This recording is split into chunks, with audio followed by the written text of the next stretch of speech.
조국 씨가 법무부 장관에 임명되는 과정에서 무슨 말까지 했습니까? 자기는 사회주의자라고 했죠.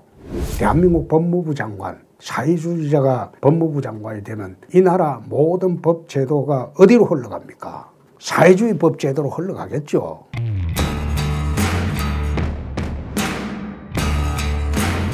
가족 사기단의 혐의를 받고 수사를 받고 있고, 또 입시 비리단의 문제를 안고 있는 조국 씨가 법무부 장관이 임용이 되었습니다.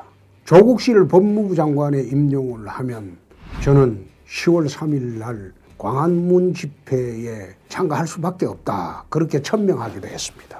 조국 씨를 법무부 장관에 임명한 목적은 검찰개혁이라고 합니다. 그런데 그 검찰개혁을 한다고 조국 씨를 임명을 하려고 했을 때 저는 이런 말을 했습니다. 개혁은 깨끗한 손으로 하는 것이다. 더러운 손으로 하게 되면 그것은 개혁이 아니라 개악이 된다. 그렇게 하면서 각종 비리와 가족 전체가 조사를 받고 있는 조국 씨의 법무부 장관 임명을 반대했음에도 불구하고 문재인 대통령이 친인척 정권 비리를 많이 알고 있는 조국 씨를 부득이하게 법무부 장관에 임명을 했습니다. 그래서 오늘은 조국 씨가 하고자 하는 검찰개혁에 대해서 한 말씀 드리고자 합니다. 지금 조국 씨가 하고 있는 검찰개혁의 방향은 지금 숨기고 있습니다만은 공수처 도입입니다. 공수처라는 게 뭔가 하면 검찰 위에 또 검찰청을 하나 더 만드는 겁니다. 그렇게 만들어서 국회의원, 판검사, 모든 대한민국 고위공직자들을 전담해서 수사하는 새로운 검찰청을 만드는 것이 공직자 비리수사처입니다. 그러면 이 공직자 비리수사처를 이 좌파 정권이 왜 만들려고 하느냐? 검찰은 사실상 독립이 되어 있어가지고 검찰이 제대로 수사를 하면 정권도 제어를 할 수가 없습니다.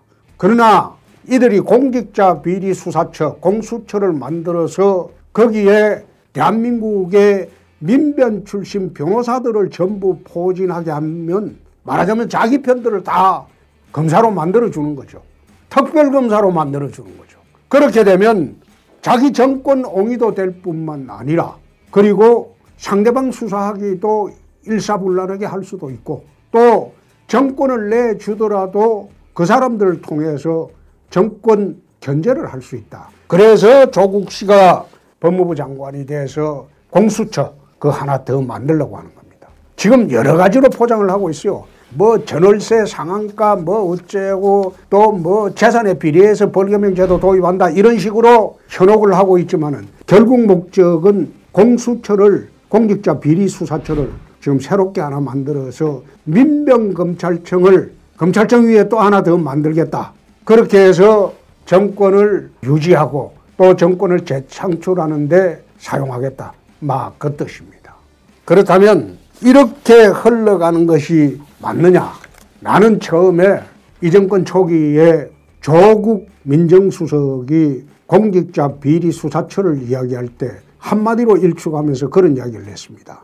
그거 민병검찰청 하나 만드는 것이다. 그 한마디로 사실상 이 사람들이 엄두를 못 내고 거둬들였어요. 그런데 제가 이제 당대표를 물러나고 후임 당대표가 오고 곧 선거가 다가오니까 이제는 얕보고 공수처를 만들겠다고 조국 씨를 법무부 장관에 임명을 했습니다. 그래서 조국 씨가 법무부 장관에 임명되는 과정에서 무슨 말까지 했습니까? 자기는 사회주의자라고 했죠. 대한민국 법무부 장관, 사회주의자가 법무부 장관이 되면 이 나라 모든 법 제도가 어디로 흘러갑니까? 사회주의 법 제도로 흘러가겠죠. 그런데 70년 동안 자유대한민국의 번영을 가져다 준 이 나라 법제가 조국에 하나 들어와서 사회주의로 나라 법제도가 다 바뀌면 국민들이 그걸 용납하겠습니까? 그래서 저는 조국이를 임명을 하게 되면 10월 3일 날 나도 태극기 들고 광화문 나가겠다, 그렇게 국민들에게 약속을 했습니다.